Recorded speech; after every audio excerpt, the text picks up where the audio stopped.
আশাখানে মাইজভান্ডারি শুভ সকাল, ঈদ মোবারক। আমি মাসুম মাইজভান্ডারি, ঢাকা খিলগাঁও সিপাহীবাগ নবীনবাগ পশ্চিমপাড়া মাইজভান্ডারি খানকা শরীফ এবং গাউসুল আজম জামে মসজিদে ঈদের নামাজ আমরা দেখানোর আপনাদেরকে চেষ্টা করতেছি।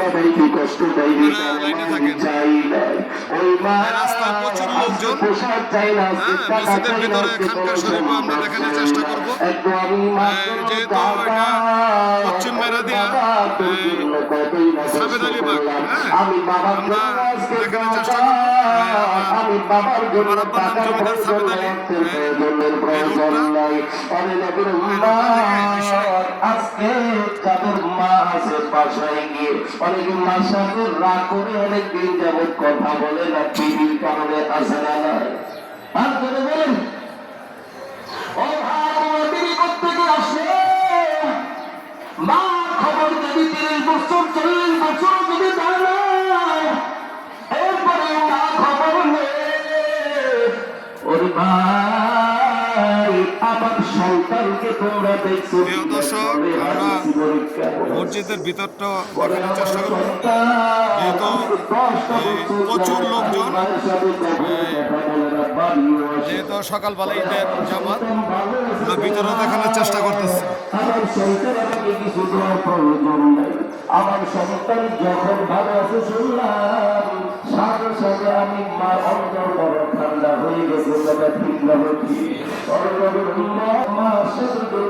সন্তানরা গালাগালি করে আমাদের বাবার সাথে ঝগড়ি করো। আজকে এখান থেকে গিয়ে আল্লাহ তাআলার পক্ষ থেকে যদি ক্ষমা পাইতে যাও, তুমি ভাবছো মা বাবাকে কষ্ট দিয়ে তুমি মসজিদ বানাইবা, মা বাবাকে কষ্ট দিয়ে তুমি মাদ্রাসা বানাইবা, মা বাবাকে কষ্ট দিয়ে তুমি লক্ষ কোটি টাকার মাঝে ঘুরবা। ইসলামের জন্য অনেক অনেক খেদমত তুমি করে যাইবা। তোমার পছন্দ বলে তোমার বিন্দু থেকে বিন্দু পরিমাণ কোনো সারাপ হবে না। মা বাবার তুমি অনেক কিছু হইতে চাইবা না, ওই মা বাবার টাকা জড়াই ধরবা, মাঝে মাঝে দেয়াবি করলেও জড়াই ধরবা, না করলেও জড়াই ধরবা। কারণটাকে মা বাবার তোমার সন্তান আল্লাহ তাআলা সন্তানকে কত ইজ্জতে কত সম্মান দেয়। বাংলার জমিনে এটার যদি দলিলের প্রমাণ চাও হাজার হাজার আছে না। কিছু ছেলেরা বলে কি ব্যাপার বলে মা বাবার দোয়া, কার দোয়া? মা বাবার দোয়া আল্লাহ খুশি হয় কেমন করে বলে? আল্লাহ খুশি হয় এই জন্য আল্লাহ তাআলা বলছে ওয়াদা রাব্বুকা আল্লা তা'বুদু ইল্লা ইয়্যাহু ওয়া বিল ওয়ালিদাইনি ইহসানা ইম্মা ইয়াবলুগhanna 'indaka al-kibara ahaduhuma aw kilahuma fala taqul lahumā uff wa la tanharhumā wa qul lahumā qawlan karīmā।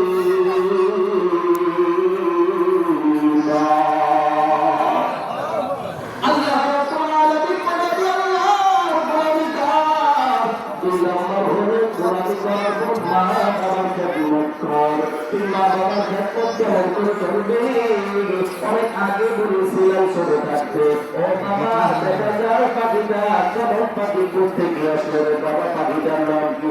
এই পাখিটার নাম হলো কয়েল। বাবা কি বলে? পাখিটার নাম হলো কয়েল। একটু বলে আমার জিজ্ঞাসা করে ওই বাবা ওই দিন কখনো পুরুষের রাগ করে রেখেছে? কথা বলেন না কেন? বলে তুই আমাকে বারবার কেন জিজ্ঞাসা? তোর উপর আমি রাগ করে তোকে একটা থাপ্পর দিয়ে দিলাম, মারছে। কথা বলেন না। আজকে বাবা বৃদ্ধ হয়েছে, আজকে বাবা বুঝে না, দিশা নাই, ভালো কিছু বলতে পারে না। ছোট বাচ্চার নাও হয়ে গেছে, আমি ওষুধ খাইতে গেলে অসুস্থ, আবার মাঝে আমরা দেখানোর চেষ্টা করলাম পশ্চিমপাড়া গাউসুল আজম জামে মসজিদ। আমাদের হুজুরের কিছু বয়ান আপনাদেরকে শোনানোর চেষ্টা করলাম। যদি ভালো লাগে কমেন্ট করবেন, লাইক করবেন। ঈদ মোবারক। আর একটু বয়ান আপনাদেরকে শোনাই হুজুরের।